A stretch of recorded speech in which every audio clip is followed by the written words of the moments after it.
Assalamualaikum warahmatullahi wabarakatuh.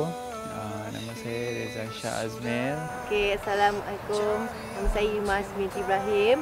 Alhamdulillah, hari ini saya nak bercerita detik pertemuan dengan Irma Hasmi. Saya berjumpa dengan Irma dekat Tanah Suci Mekah. Nak jadikan cerita, masa saya naik ke atas tu, sebelum saya pusing nak takbir 3 kali tu, nak pasang niat, saya nampak Reza satu keluarga, ibu dia, ayah dia, adik dia, satu keluarga depan saya masa saya pusing ke arah Kaabah untuk takbir. Dalam ramai-ramai orang dekat depan Kaabah ni kan semua berpakaian ihram berwarna putih, dan apa yang saya nampak,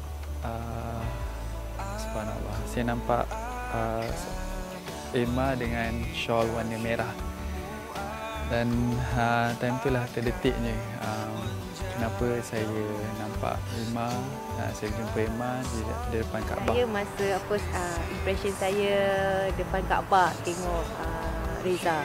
Masa tu susahlah nak explain, tapi menjadi macam few second moment yang masa mak dia panggil saya tu, dia kata, Irma, macam tu.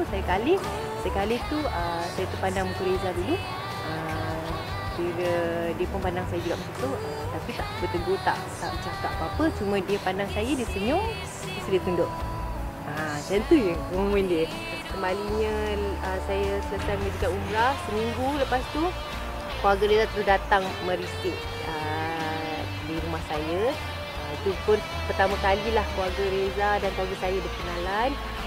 Dan hari pertama yang perkenalan, hari merisik tu jugalah mereka terus buat keputusan untuk kami ditunang.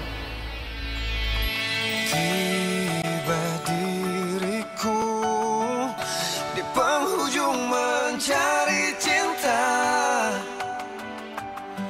Hati ini tak lagi sepi, kini aku tak sendiri.